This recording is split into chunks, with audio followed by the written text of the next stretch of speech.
Hey everyone, welcome to the Actorzilla podcast. I am your host, James Larson, and today on the show we have DJ Salisbury. Hello, everyone.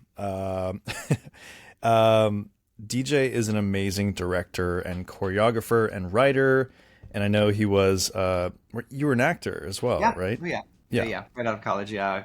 That's where I started. Yeah, We were just talking about DJ just put up Kinky Boots at the Riverside Theater, and he was talking about how like what the protocol is of a show fresh from Broadway, like when it's done regionally, that it can't be like a repeat of the exact like you were talking about Jerry Mitchell, how yeah. you can't do his staging, right? It's right. It's you can't replicate someone else's work. Just like any form of plagiarism, you can't do it verbatim. You can make references, and of course, the script and the score they are the same.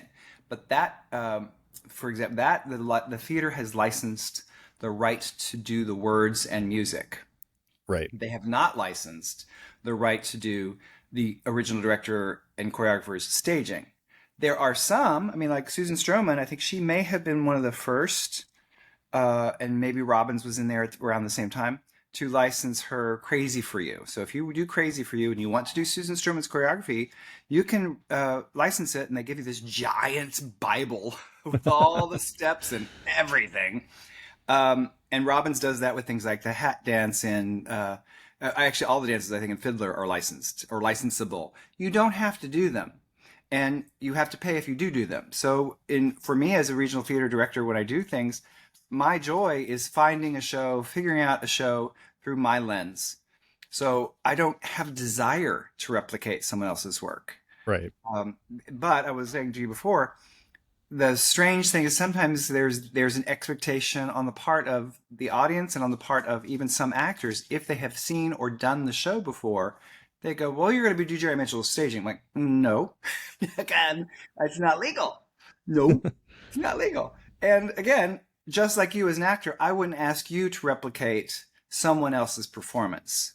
Right. You will find your version of the character, and that's the fun, right? Yeah. That is the fun of rehearsals, is like discovering together how this story in this moment will be told. The play doesn't change, the music doesn't change, but what changes are the artists who are creating together, collaborating at a given moment to make it uniquely this production.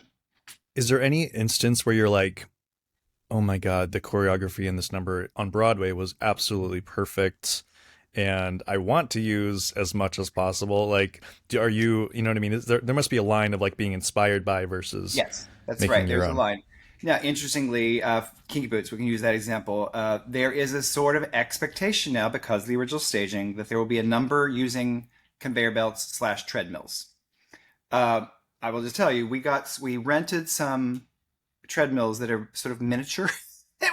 They were smaller than the Broadway versions. They were less powerful than the Broadway Like versions. hamster small or like Kind of hamster small. Yeah. But what we had to do was like, well, there was no way I could replicate what Jerry Mitchell had done choreographically with those particular devices. So we found our choreography using what we had. But even still, I come back to that expectation that there is a treadmill number. Well, sometimes you just wonder, do I have to honor that? Is the audience really going to notice if we do a different, completely different idea? Two, I've done Will Rogers Follies 10 times. And I was an assistant to Jeff Calhoun on the original. Jeff was the associate choreographer, working hand in hand with Tommy Tune.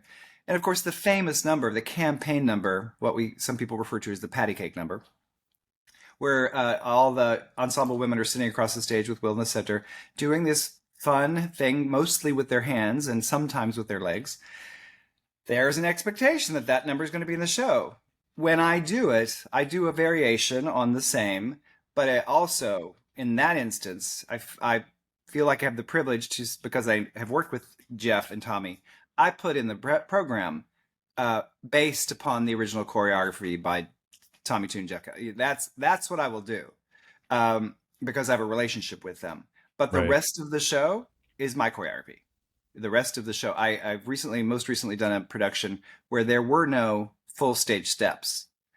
And in my 10 productions, I've done it in the round twice. There cannot be full stage steps in What the does that? round. Sorry, what does that mean? Full stage steps. Full stage in the original production of Will Rogers Follies, the set was literally one giant staircase that went from the wing stage right to the wing stage left and all the way upstage. There were originally, I think, 16 steps. On tour, they went down to 14 steps, and they were skinnies and fats. So one step was an average step width, and the next step was danceable, like more like 2.5 feet. So they were skinny fat is what we call them, skinny steps and fat steps, all the way up to the 14th in the tour and the 16th in the Broadway. But that when people think of Will Rogers Follies, they immediately think of that big metaphor. And I will say about Tommy Tune, that's why I love his work. He chose that particular image as a metaphor for Ziegfeld spectacle. Hmm.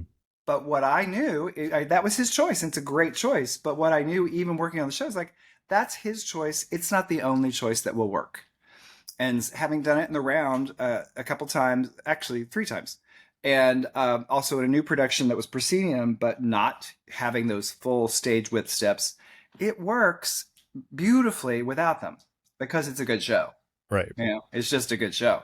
So it is interesting that I like to step away from some of the original staging concepts if I have an idea. Right. If I have an idea, it's like I think I know how to tell the story using my own, let's call it a gimmick, my own metaphor, whatever I choose. I can tell the story without that, as long as the audience is willing to go on the ride with me and say, I don't expect full stage steps. I don't expect treadmills, right? Right. So that's the fun of being a director and choreographer is like, how am I going to tell the story? Yeah, and I feel like I mean that makes it more fun too. Like, Completely. you Yeah. don't. No one gets into this industry to just be a robot copying other No, people. You know. no. I just because it's fresh on my mind. I love Stephen Hoggett's work, the choreographer. And interestingly, if you read up on Stephen Hoggett, he didn't come from dance. He was an actor with I think a get in the van and tour through England actor, and developed this way of incorporating movement that people often refer to as pedestrian movement, but it's choreographed and it's 2 counts, but it's essentially real people gesture choreographed. So anyway, I determined that for this Kinky Boots, I wanted the factory workers to have a movement vocabulary distinct from the angels. Those are the drag performers that you meet with Lola in the club. I wanted their movement to be pedestrian movement in the Stephen Hoggett style, and then see those two worlds bump into each other in terms of movement vocabulary. Right. And I'm very happy with what we came up with. And so it's a much more, for the factory workers in this production, it's much more kinetic than even was the Broadway show for the factory workers. Right. Right. Yeah. That's awesome. Yeah, it's fun. Do you? I guess how does it work for a director? Like, do you in pre-production, do you have these ideas, or do you mostly work them out in rehearsal, or do you? I know some choreographers, they hire or they have friends that they workshop stuff. Yes. Pre-production, certainly if you're doing a Broadway show or even a high-end regional show, you may have budget to rent studio space wherever you're based, New York or wherever, and pull in some friends and do some pre-production to explore some movement vocabulary before you get into the actual rehearsal process. In regional theater, certainly in summer stock, that doesn't happen. There's not that budget, right? There's not that line item in a budget. Right. I was grateful to say I worked with Lauren Latero on an out-of-town production of Between the Lines, which then went to off-Broadway. And she did pre-production in New York City because that particular regional theater had been enhanced. It had the money to give her to set up a couple of days of pre-production. Doesn't usually happen. So that usually means this person is in the hotel room or the housing, the night before, going like, what am I going to impart tomorrow? I'm sometimes able to do things well in advance, but I really thrive on seeing the actors in front of me, having cast them. I know they're to some degree their capacities for movement, but I really love building it on people. Again, which is not to say I'm not prepared. I just prepare sort of here in the head. Sometimes on paper I will do if it's about moving a lot of bodies through space, a big number like in 42nd Street where you're moving a lot of bodies through space, then I will come in like, here are the steps, here's where you are on stage. But for example, with Kinky Boots and the factory workers, I wanted to see those people and see how they were going to move together as a group, and that's about being in rehearsal. So sometimes I do pre-production on my own, and sometimes I look at the people in front of me and design. That's that's cool. I didn't really know how that worked. When you look for actors, when you're casting them, what do you look for? I mean, obviously, some of the shows have different. Every show has different requirements. Like they Yeah, need to be an excellent tapper, or they need to be that's a right. musician, or whatever. Is there any through line that you found? Like, oh, I really am drawn to actors that blank, you know, or Oh, it's always about storytelling. If I see an actor come in the room and have a point of view in whatever material, so of course you may see them do their own material first, and then in callbacks you see them do the material from the show. But if I see them doing their own material with a real point of view, telling a story, I'm drawn to that. I'm not so interested in the people that come in and just show you the high notes. yeah, That's not very interesting to me. It may be useful, like if you're doing the production tenor in the producers, you need somebody who can hit those high notes, right? right, But why don't I keep looking for somebody who can hit those high notes who's also just an interesting person because they're delivering some choices beyond hitting the high note. So yes, the through line for me is I look at the characters. I have students in audition technique, and I always tell them like I want to find an essence in the character that then when somebody walks in, I go, is that essence a match for how I see the character? Now that's subjective because it's my version of the play and the character that I'm filtering, right? right. It's filtered through that. So it's not the end all be all of this character must be, but it's how I see it. So if somebody comes in the room, um, going back to Kinky Boots, when one of the actors came in for the role of Lola, and I just saw an honesty. So it wasn't simply performance because Lola is big and flamboyant and is asked to do a big. The first number that you see Lola do is Land of Lola. So it's a performance number, but I wanted to see, is there a human beneath that fabulous performer? I need to Right. see the human and that the heart and the vulnerability. And so when this actor came in, I'm like, oh, there's the vulnerability. Has all the tickets in terms of performance, can just all the tickets, but the vulnerability was that quality that like if Lola doesn't have that for me, I don't know if the audience will be on board with the storyline. Right. There must be some form of identification with what Lola wants and needs. And I saw the vulnerability in this actor, and we cast him, and fantastic, like as good as it gets. Kind of curious because, you know, for musical theater performers, obviously everyone has an audition book, right? So they may Yes. have, hopefully not too many songs because that's a lot. But if they come in with Seven. 10, yeah, 7 to 10 songs, so that can't, but that can't cover the entire breadth Yeah. of. So do you? I mean, and you're an actor as well. Like, do you just bring the essence? Like, do you change? How do you change the essence of a song to like match? You know what I mean? Because you can bring different energies to the same song. I feel like. Yeah, of course. Yes. What's the way to like translate that to if you're going in for Kinky Boots or a different show where Sure. the you know what I mean? Well, I like to think that if you have 7 to 10 songs in your book, you're covered for a first audition. You're going to be covered. Right. Uh, if they're looking for something else, well, that's on them, because inevitably your book should be a collection of songs. I say this to my students, a collection of friends. These are friends that you enjoy visiting, so that when you get in the room, if they say, "What else you got in your book?" You go, "Oh, great! I get to visit another friend." You never want something in your book that's like, "Oh, I haven't done this one in a while," because they should be there should be a experience of being in the material that is fun for you, the actor, because we will see that. We will see that you love crafting this particular musical material and bringing yourself to it. And that, just to cap on that, the bringing yourself to it is the most important part. Now, again, it changes in callbacks. Then you've got specific material. Then you're being asked to at least point toward what you would do with a character. That's a different craft. Right. That's a different craft. At the first audition, I want to see human beings that engage me, that with their material, because they're engaged with their material. I'm engaged because they're engaged. Then also I go, what do I think it would be like to work with this person? So those are the things that I'm weighing in the first call. So do you not even worry about, I mean, when an actor comes in, like, do you not worry about pointing it towards the show in general? I mean, as close as you can, or is it just about, here's my expression. I hope you're interested in me as a performer more generally.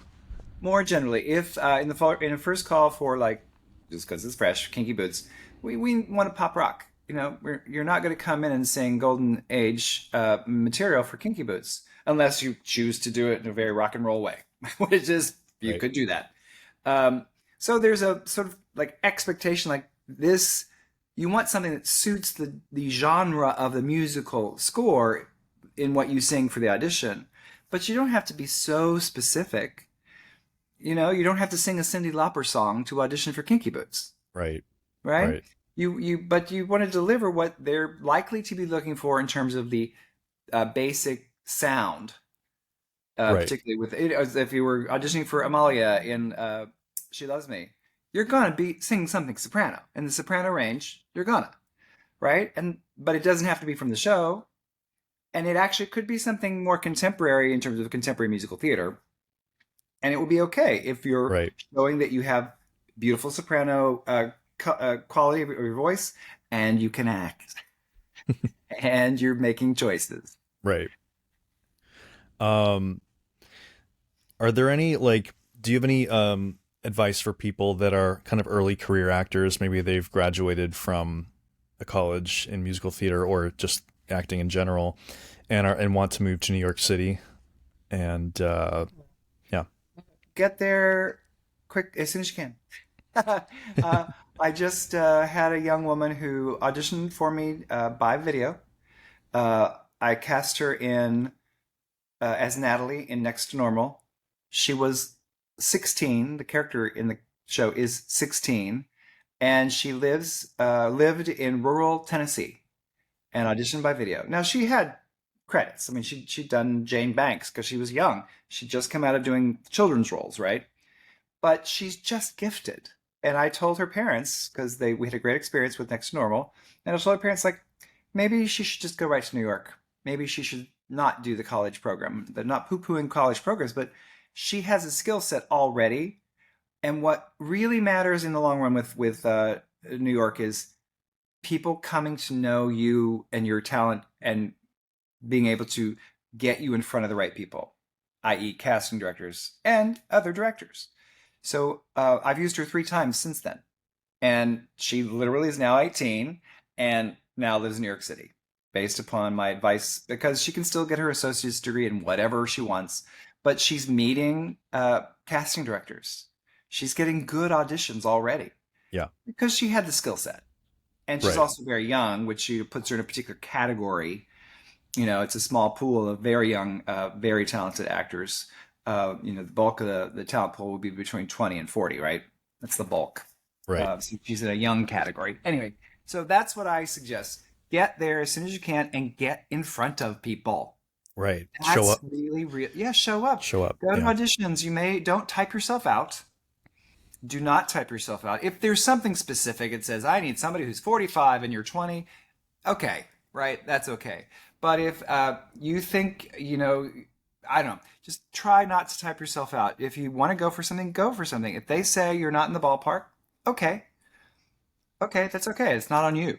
Right. Um, yeah, that's what I say. Get in front of people as often as you can.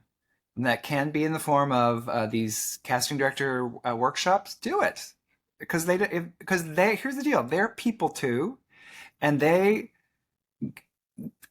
familiarity is comfortable. If I've seen you, James, 4 times as a casting director, then I feel like I know you, whether I know you or not, where it's only because you've come in the room 4 times. Right. But those 4 times matter the fifth time.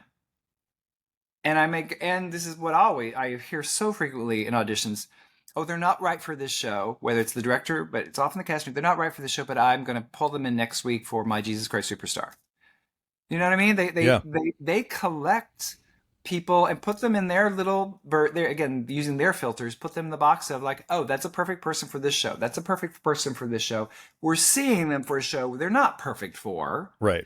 but they remember, and that's why you get in front of people. Yeah. And people, I've always been curious about the whole networking side of things because people Mhm. are like, there's different advice about, I don't know, like go to networking events, all this stuff. But at the end of the day, you have to show them your work. That's it. I'm not sure I'm a fan of like just the mingle Right. networking. I'm a fan of showing them your work, letting them put you in their roster somewhere in their files again and again and again. Right. Yeah. How does, there's a lot of theories about how to make, like you touched on it earlier about auditioning and making active storytelling choices and being clear. Do you have any like questions that an actor should ask themselves about their material? I mean, obviously you said like connect with it and Yeah. Yeah. Choose material, not that you don't choose material because you like it. You choose material because you know you can do it. You know you can deliver a clear point of view through it. So that's sometimes a trap. People go, "Oh, I love that song that Alphabet sings." Like, great. But are you going to bring to it your whole self and make choices that have me forget about Shoshana Bean's version or whatever? right, Are you going to make choices that let me be with you right now? Because right, I'm not interested in hearing your favorite song. Just that's not interesting to hear your favorite Broadway song. I want to see you be you through some material. So find material that you feel like I can bring my whole self to. I can use my acting work, pressing on intentions, objectives, whatever words you'd like to choose, so that I'm engaged because then you will be engaging. right. I'm kind of curious about your journey because you came from an acting background and then now you're doing all this Yeah. amazing work as a director and choreographer and writer. How did you what has your journey been like? How would you Oh, describe it? well, I'm old as dirt. But I'll tell you the quickest version of the story. So I went to college to be a veterinarian. And I did a year of pre-med, and my acting teacher, my dance teacher was like, you might think about this as an option. It's like, okay, I can always go back and get my doctorate as a veterinarian. Um, but I never did because I felt like, oh, this is what I'm here to do. I'm a storyteller. Let me do this. So I would then end up at a university in Kentucky, my home state, finished my degree program, and right away got a job as a singer dancer at Epcot. I now live in Orlando, but in that era, it was like Epcot hired me. I was hired out of Nashville, Tennessee, at one of their national calls, and did that for a year. Flew up to audition for Pittsburgh Civic Light Opera and got a show there. And they have I think it's still true that if you do a show at Pittsburgh Civic Light Opera, you automatically become equity. So even right out of college, I became equity pretty quickly. So I did not do the EMC program, which I think maybe doesn't exist anymore. I don't know. Things have changed so much. Um, but what I learned was getting my equity. Two things I'll share this with your listeners: getting my equity card early because I can dance, and I was a singer, dancer, actor. But getting my equity card early as a ensemble member, as a singer, dancer, as a dancer, singer, was maybe not the best idea. And Mm-mm. I learned because I might have had the opportunity to do more summer stock, non-union summer stock, and do acting roles. Now that did come later, and I'm not at all unhappy with the work I did as an ensemble member. But because I was a strong dancer and singer, I was not looked at as an actor early on. Right. That makes sense? Yeah. Yeah, because yeah. So, and that happens. People want to put you in boxes. That just happens. So that's one recommendation. It's like maybe don't take your equity card until you feel as if you've had really good opportunities to be on stage in roles, if that's your goal, if you're an actor. If you're an ensemble member, that's no shade. If you know that acting is not really your forte, then great. Get all the get your equity card and get into Broadway shows as an ensemble member. It's all great. What else would I say? So back to my journey. I wrote a show in college for credit. They produced it the next year. So then I started writing and also was doing choreography for the university's dance company. And it became like, okay, this is what I really want to do is write and direct and choreograph. But if I can make my living as an actor, singer, dancer, I'll do that and learn. So I got to learn from Tommy Tune. I worked with Susan Stroman on a new musical at Paper Mill, and I've worked with Jerry Mitchell on the original production of Jekyll and Hyde in Houston. So I got the opportunity to work with great people as an actor, but I was watching to learn how to be a director choreographer. Mm. And also in the new pieces to learn how do new shows become shows? How do they find the way through to make it work? Which, let me tell you, I usually like to say I went to Tommy Tune University because watching him work on Will Rogers Follies was the greatest gift of my life. So that's sort of the journey. I kept working. I did 4 national tours, one Broadway show, and then stopped performing entirely in the year 2000. I said, Mm. that's enough. I'm going to be a director choreographer. I don't want to confuse people. I will just be a director choreographer. But that's when I stopped. Where were you? What made you realize that you were drawn to the other side of the table? Well, if I go back even earlier, believe it or not, James, I I grew up in a small town in Kentucky, shy child. I had puppets, and my puppets were my actors, and so I was making up stories as a child, usually for me, meaning I had no audience. It was me, but in my room, me and my puppets, I would make up stories. So I think that's where I developed my skills as a storyteller. So it was kind of always there from childhood.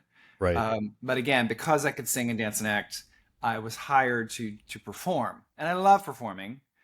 But I knew it was just the avenue to getting back to being a director, choreographer, and a writer. Speaking of like putting people in boxes and everything, how do actors approach that in the theater world specifically? Because obviously with film it's a little different, but Mm-hmm. for theater, if you have a skill that gets you hired, but you know that you have other skills that you want to highlight or have as a longer term, like you said, you wanted to have more acting roles, as opposed to the ensemble. Should you get known for one thing first and then try and branch out, or do you just, you know what I mean? Like, how do you navigate that, or what is your opinion on that? I think the idea is capitalize on that which is that commodity that is getting hired. If you're the I have a college roommate. I won't say the name, but great fella, college roommate, 5'5", 5'5". So imagine as a person that of that stature, the box you want to put that person in is Toby and Sweeney Todd, et cetera, et cetera. Maybe Jack and Into the Woods, but youthful, young, and he is good with comedy. So maybe in Mickey Rooney style roles as he gets older. But he had the ability to sing like a gospel singer, like this huge, fabulous, high tenor riffing voice, like amazing. Where do you put that? Well, cut to, he was hired by Disney World to be one of the first Quasimodos in their stage version of Hunchback of Notre Dame. Hmm. So there was finally a match of his other skills, in addition to being the sort of cute little sidekick guy. They found this role was a perfect match of the other things he could do. That doesn't mean he wouldn't still play Barnaby in Hello Dolly, Right. you know? So I say embrace what you are as a commodity, meaning what will be sold, what the act directors and theaters think they can sell that you bring. That's great. There's no shade about that. It's all good. If you have other skills, find your avenue for that self-expression. If you have skills or talents and desires, find an avenue. Cabaret, write your own show. That's what I would say. But don't resent how you are seen and the commodity that makes you a worthwhile person to hire. It's all great. I'm Yeah. 6'3", and I'm old now, but I have a baby face. So as a younger singer, dancer, actor, I was not being cast as leading man until as I got into my near 30. Then I was a Cornelius Hackle in Hello Dolly Mm. because the baby face, the quirky face that I have was a match, Right. right? So, but I didn't, and that's just the way it is. Those boxes are not bad. If you can just see the boxes are not bad. Do they make you money? Great. Right. Great. I mean, coming from the actor musician world, like it's kind of similar in that, you know, I have a friend who's a amazing trumpet player, and he's like, I only do this one show, and I'm like, you do this one show, man. That's amazing. That's yeah, Yeah. And get your fulfillment. If that doesn't fulfill you, get your fulfillment. yeah, Make your own fulfillment somewhere else. right. Good. And I think it's Good. and this kind of goes into your writing and like making your own content. Basically, I think it's never been a better time. And you know, Great. Yeah. to make your own stuff and get it out there. And I think it's a whole nother hustle as far as like Yes. making it work. So it's, you know, Yeah. it's a challenge. But do you have any advice on that too? Because getting your work out there and Oh, James, I will say, I have a new piece that I'm releasing an album tomorrow. And the album is of a new musical that's an immersive musical. So the audience are really involved in the story. And this musical, Whisper Darkly, oh my gosh, I had no idea in that now in nowadays you are not only a writer or director or choreographer, you're also a marketing person. You're also a press agent. You producer. know, Yeah. producer, yeah, producing this album. My fabulous collaborator Andrew Garla, he went over to Sicily because our arranger is in Italy, so he went over to Italy 3 times. So there's a lot of things that one must do to sort of like get something heard. But in the end, that's what we want. Get it out there, get it heard, get it seen. So you do whatever it takes.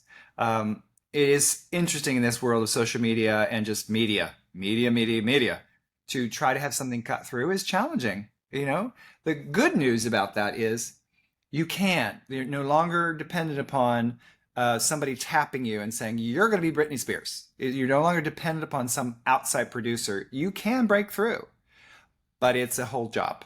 It is a job. Is there what are your goals with this show in particular? My goals with this show, it was an experiment of can a musical be delivered in the immersive theater format. It was an exploration. I didn't know if that was true because typically what you get with immersive theater is pieces and parts of stories without necessarily having every element you need to have a satisfying beginning, middle, and end. So Like not asleep no more? Is that what you're like kind of Sleep No More, if you know that it's based upon Macbeth, you know it's based upon Macbeth. Do you have to know? No. And will you get every portion of the story of Macbeth when you go there? Probably not. So it's just that was their launching point, their riff. Um, but you get a really cool experience regardless. You may not get some sort of sense of beginning, middle, and end story.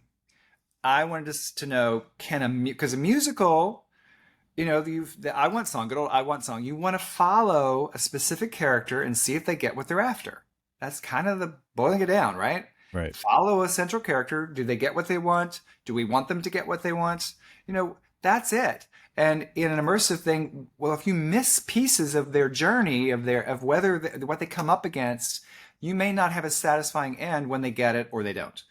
You know, I wanted to make sure the audiences have a satisfying journey. So we set it in a place where we more readily control what they're looking at. They are patrons of a speakeasy. They can look around the room at what's going on in the room. There is a floor show, and the floor show songs reflect what's going on backstage. And also, we scrim through to dressing rooms so we actually see what really is going on backstage. Hmm. Then at a certain point, they're giving this away to your listeners, but I'm giving it away.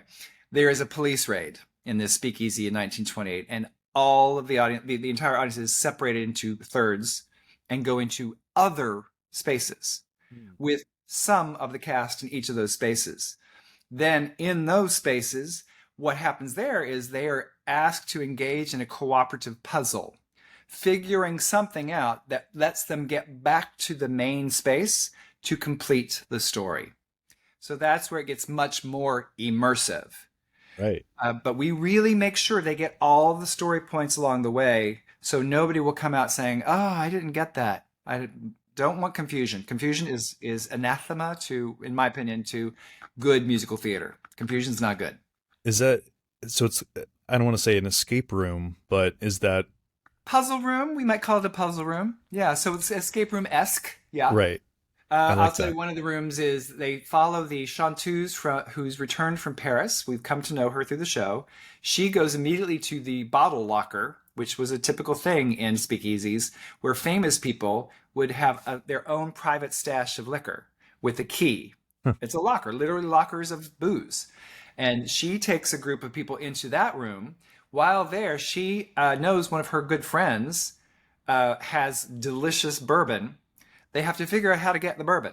So they have to find the key in the room. They find the key, and then when they share the bourbon in that space, in that event, she then sings a reprise of the song she sang earlier with dirty lyrics. So it's an experience. But Yeah. if you don't get that experience, you will not be left behind in the story. When that group comes back in the room with the two other groups, they've each had very distinct experiences, but they will not lack anything they need to continue the story. There's different I've seen different kinds of immersive experiences. Like one is New York Classical Theater. They basically, like, the entire audience follows Mm-hmm. everyone. Is that Mm-hmm. is there, like, in Sleep No More, obviously you can go off anywhere. Anywhere, yeah, Seymour's anywhere you want to go. So Whisper Darkly is kind of a meld between those, like, It's or kind of a meld. okay. The patrons come in; they have to know the password to get in. In the best of all possible worlds, we know this is not a proscenium theater show. There's a space in London we're looking at that's a was a horse hospital. I'm not kidding. It was a horse hospital in Victorian England, and it's now a venue. But you can build inside it whatever you want to build, and it seems like a really great opportunity for us. They did a version of Peaky Blinders, the TV show. Mm. In that space, there was a Peaky Blinders, an immersive experience. Anyway, uh, we would have like storefronts, false storefronts, more than one. And the when you buy a ticket to the show, you may get some clues and go into like a candy store, for example, and there might be a phone booth in the candy store, and you might have to interact with the person at the counter to get a number to call on the phone, and then that person on the phone will give you the password at the hidden door that leads you into the club. Mm. So we want to create from the get-go, we want it to be like you are having a speakeasy experience. When you're in the club, then you're seated at tables and chairs being delivered your drinks by some of the performers. By the wait staff are also the performers in the floor show. And then we guide your where your eye goes. There's a scene that happens at the bar by two actors, and they will be facing a mirror, so they're seated with their backs to you, but you see them in the mirror behind the bar. And they have this, and the lights will come up on that scene, so you know where to look at any given moment. So it's more guided than some immersive experiences. Right. But then at the end, near the end, every police raid, you are come with me, come with me. It's melee, it's a chaos and fun, so much fun. Is there any difference, I mean, between how you approach that versus a proscenium kind of show? I mean, Yes, it opens up just in the round is similar. It opens up the possibility when the actors are actually weaving through tables and chairs. Um, it's for as a director, I have to really know what need they be looking at. But if your eye can go anywhere, that's like Sleep No More. You can do anything, go anywhere. But we need to make sure that the story points are landed. So as a director, I have to know what's going to draw their eye most. So in the opening number, I have an actor that pretends to be a contemporary person because it's set in 1928, but they will be in contemporary clothing. I'm giving away all the secrets now, James. Not all the secrets, a couple of secrets. So that contemporary person starts hitting on one of the actors who's seated at a table as if she is a patron that night.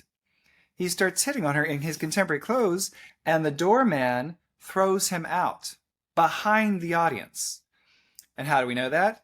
Because we might see the subtle interaction, and he's this drunk guy hitting on this woman, and you might see that, but there's a number going on stage.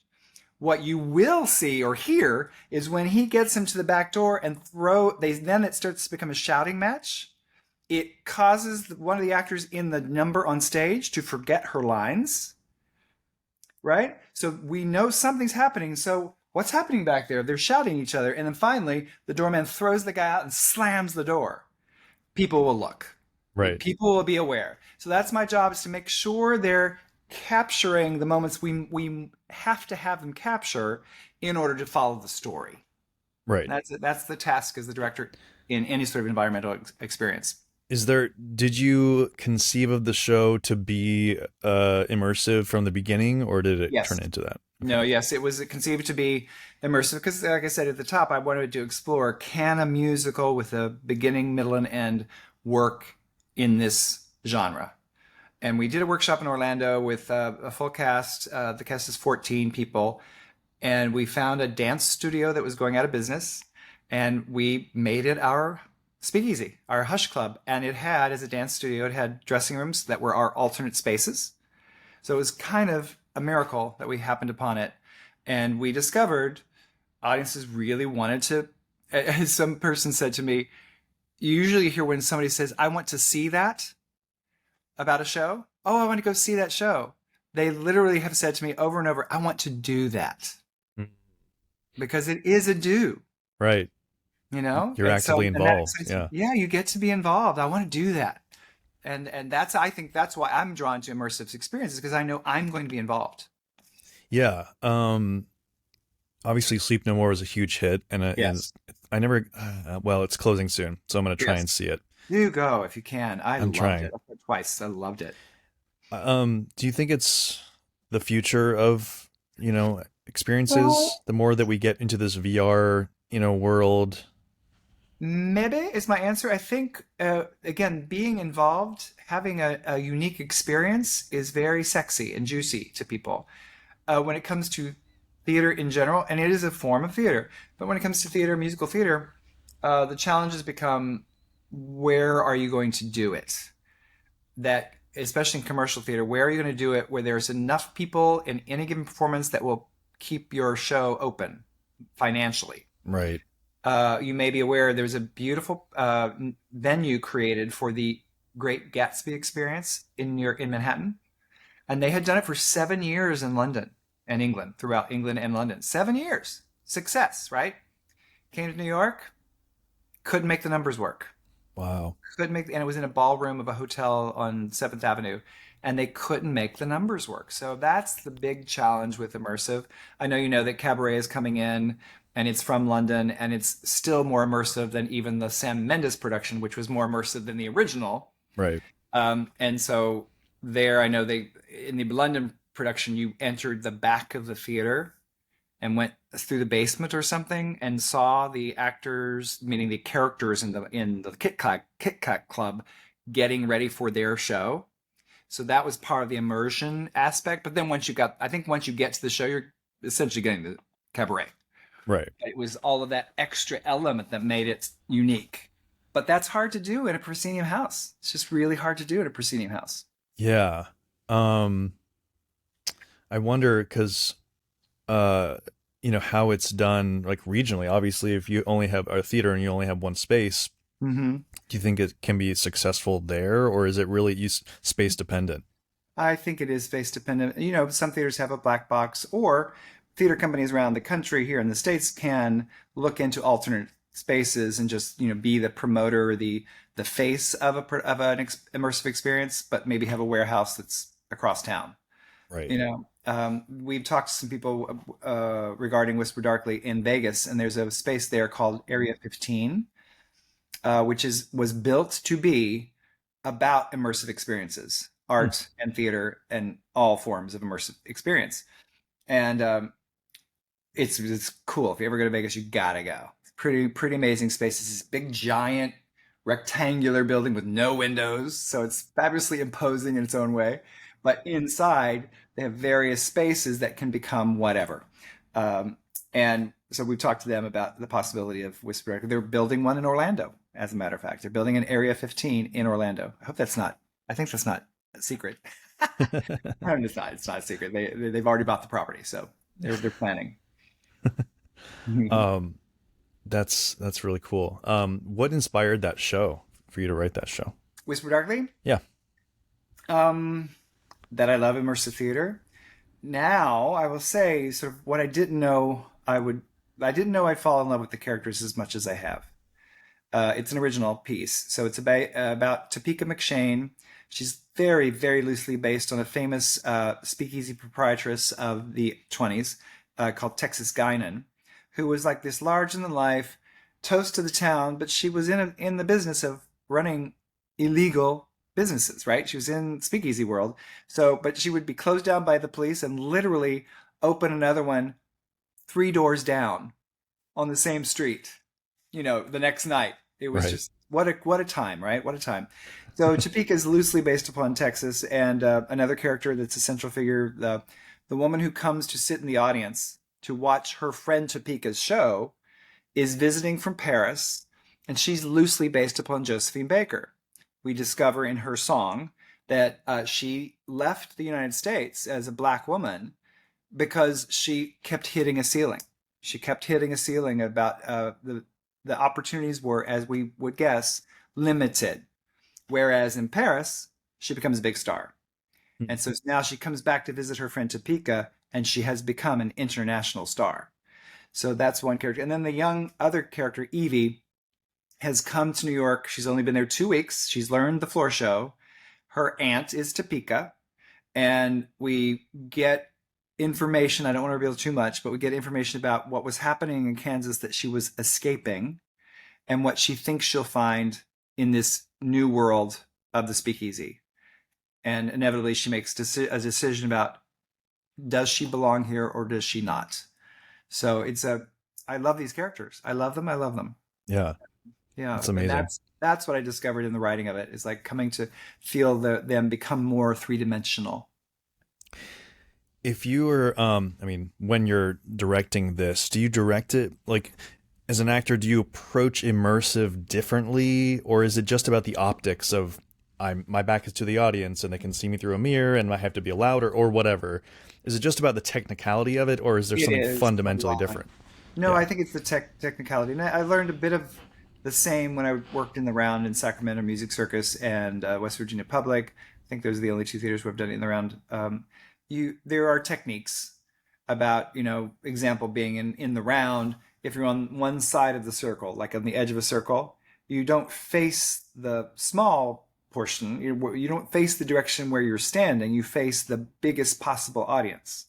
You face across so that more people are seeing your face, especially in musical theater. Seeing mouths move is very helpful for people getting the words. So there are techniques like that you don't put your back to the largest portion of the audience, you put your face to the largest portion of the audience. And Right. that's useful in immersive as well. But like I said, if there are noises or other things like the door slam that forces an audience to go, what just happened? That's the things that you employ, those little techniques to make sure they're looking where you want them to be looking.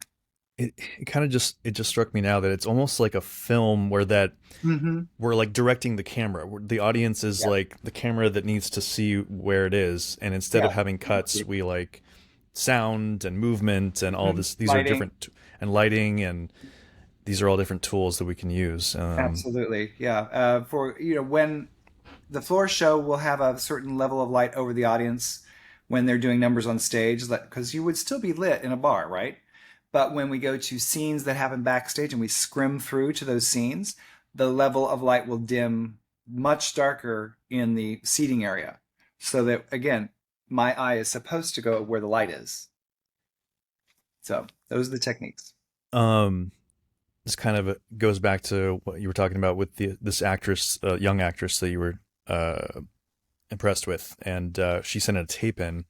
Was there Uh-huh. any? Is there anything about self tapes that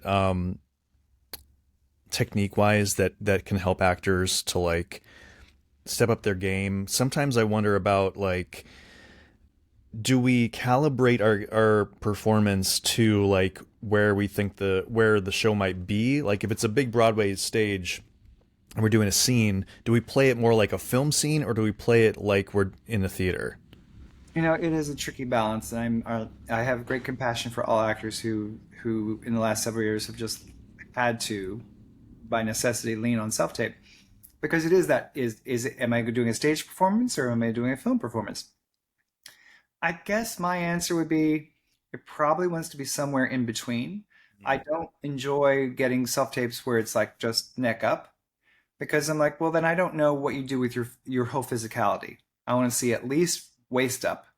That's me, my preference. I want to see you from the waist up. So I see what you might look like as a presence on a stage. But in terms of volume and all those stage techniques, you can't blow out your mic. So it can be more intimate, and that's okay in terms of volume level. Right. Um, yeah, it's tricky. There's people have asked me before about, what do you look for in a self tape? Again, it's what I look for in the room. Is this person communicating? Do I believe? I tell my students, what we do is all fantasy. It's all pretend, but we are attracted to the semblance of reality. Mm. The semblance of reality is what we're getting. And if I can buy into you having doing something, like if you're berating somebody or you're soothing somebody, and I can see that that's what you're actively doing, then I believe it's real. Yeah. Because to a degree, you're doing that. You're actually doing that. Right. Yeah. Um, do you have any advice for people that are writing shows or maybe writing their own content to maybe show different sides of themselves, as if it's a solo show or cabaret or whatever? Mhm. Um, yeah. Yeah. Well, what I have essentially done in my career is like I write things I want to see. Yeah. It's like I that's all I want to do. I don't think now I won't lie and say that Whisper Darkly I didn't have the idea of like, hey, this might be on trend, an immersive theater piece. It might be on trend. But in the end, I wanted to tell a story that I'd want to see. Whether it makes me money or not is never, it can't be the impetus because it just takes too long. It takes so long, right? I just had a production of my Moonshine and Mistletoe, which is an Appalachian music piece, and the set in the Great Depression in rural Kentucky. I mean, let's just put it out there. Probably not, Broadway fodder, and yet it was beautifully received, and it's just a lovely, simple story, and it was the story I wanted to tell. That's all. It's the story I wanted to tell Right. because I would want to see it.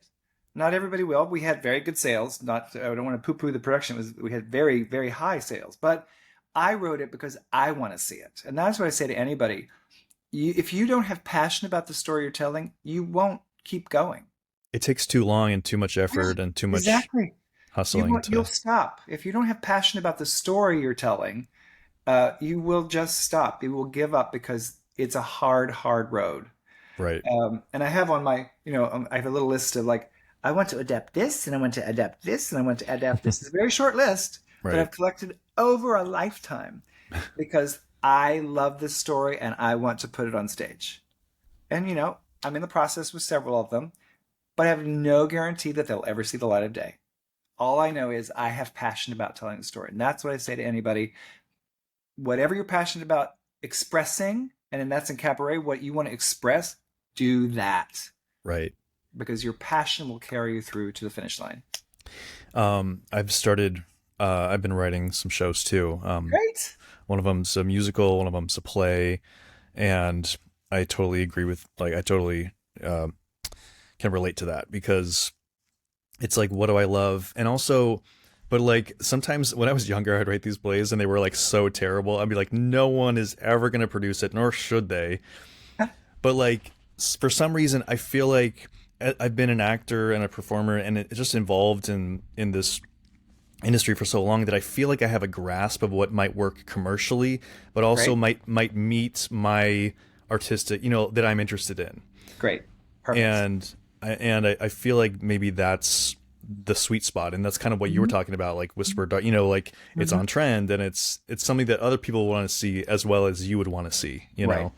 Yes. But the passion is what will carry you through the process. Right, I mean, we can have an idea like, hey, this story might sell. That's great. But right. if you don't have passion also, turn back. Wrong road. Wrong road. And that it's like not every production, like you said, not every show needs to be on Broadway. That's right. And you can't control the destiny of a show No. as much as you might want to. Yeah. But As much as I jump in, sorry to jump in, but like yeah, I know people that think, I have a Broadway show here. It's like, well, if that's the goal, I wish you all the luck in the world. But for me, the goal should be tell a great story. Right. that then people say, I want to put my money behind it and play it wherever, Broadway, regional, summer stock, wherever, that people say, I believe in this. I want to share this story with the world. Do that, because if Broadway is the, so like the only, what is it, brass ring, it's just hard. It's, there's a lot of disappointment in that kind of expectation. And it takes, I mean, from what I know of Broadway shows, they usually take pretty long to gestate Oh there. yeah, usually 10 years is the average. Yeah. Kinky Boots, which I just did, that's interesting that that was the one that was pretty short, because the movie was 2005 and it was on Broadway in 2013. So that was a pretty rapid Yeah. development. But there, let's just be clear, why was it a rapid development? Cyndi Lauper, Right. because the name recognition, the stardom that was already there had money come to it. Money just came to it. And that's part of the industry. You can write it whatever you're going to write, but you inevitably will need money to get it up anywhere at Do any you think level. about that, about getting people attached to it that might help the Oh trajectory yeah. of your Oh sure. productions? That's exactly why the album of Whisper Darkly is coming out tomorrow. Mm. The album, it's the show is electro swing. I didn't say that before, but the score is electro swing. And I'll send you stuff, James, so you can hear it. But it's a new genre of music, and it's the first time that we're aware that it will be used in a musical theater piece. And we knew that because it's a new genre of music, not usual to the musical theater realm, making the album would have people get it. They would understand this is what it sounds like. Because you can say electro swing and people are like, huh? Or if they know, they'll go, that's great. I love to dance to it. Well, this is that and musical theater. Right. It's a really a combination of the two things. So we needed people to hear that. And this album will surely, at the very least, have people understand what it sounds like, and hopefully then go like, ah, I want to invest in that. It's exciting to me. I get it now. Yeah. And so it Is took money and time to get the album up as a marketing tool. right, right. And in marketing a show and marketing your show, like what are your techniques? I mean, obviously making the album and looking at spaces and doing Yep. productions. Yeah. Um, is there any other thing that you do to get it out You there? you get it out there. That's the phrase. March 6th, we're doing a concert of several songs in a speakeasy in New York City. We are also doing a music video of one of the songs, because there too, we wanted the visual connector to the electro swing. Is, like I said, electro swing is a dance genre. And there are a couple of numbers in the show that are going to be fabulous big dance numbers. So we want to show, what does that look like? Does it look like the Charleston from the 20s? No. It looks like a hybrid of the Charleston from the 20s and what you might see in Moulin Rouge or other contemporary dance musicals. Hmm. We want to show people this is not, you don't, we don't want you to all assume you know what this is going to be. We're showing you what it's going to be Right. as a way to have people, it's a marketing tool. So they, now I know what it is. Do you have like a dream venue in New York if it ever came to New York? Well, it's tricky. I don't know if you saw, did you see Here Lies Love? No, I didn't. It was, and great comment. I saw both, and those were like Yeah. the quote unquote immersive musicals that have been on Broadway. It's so tricky to try to make a Broadway theater feel like something other than a Broadway theater. I think Here Lies Love did a great job of Right. retooling the space, and yet we want our audience to be in a speakeasy. We do believe that we need to find a venue like the Horse Hospital in London, where within the walls of that space, we have actually created a speakeasy, so that when you walk in, you're not in a theater. So that's in New York City, we would probably end up finding something like a warehouse. I mean, the places where, who knows if this will work, but the Armory is a place that's kind of an empty shell. Yeah, that's a great That's space. a place where you could, within those walls, build all the things you need to build. Right. Um, And but that could start even in the cool lobby place they yeah, have with all the history and yeah, yeah. yeah. So those there are spaces.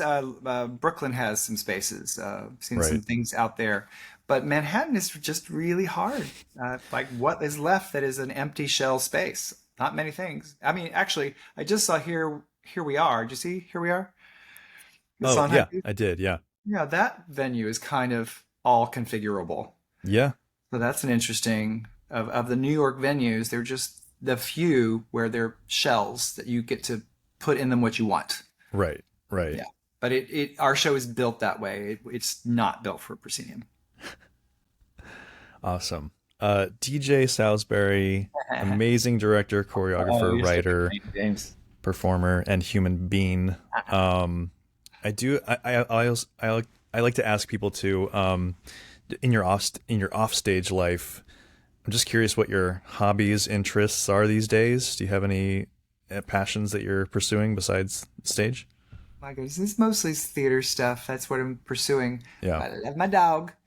Yeah. I, I love my dog. You I were can tell saying you were studying to be a veterinarian. Like I'm Yes, curious about. yeah. You Yeah, must love fun, animals fun then. tidbit. I lived in rural Kentucky growing up, but even over the course of my life there, we had 5 monkeys as pets. What Yeah, really? I know, ridiculous. How did that happen? I can't even tell you. My dad was world curious, and I don't know. We had 5 monkeys, and so that was where I said, I'm going to do that. I'm going to study great apes. That was my plan. Wow. But now I still just love storytelling. However it comes out of me, that's what I'm still focused on. Awesome. All right. Well, thanks so much. I really appreciate it. James, it's a good time with you. Yeah, you too.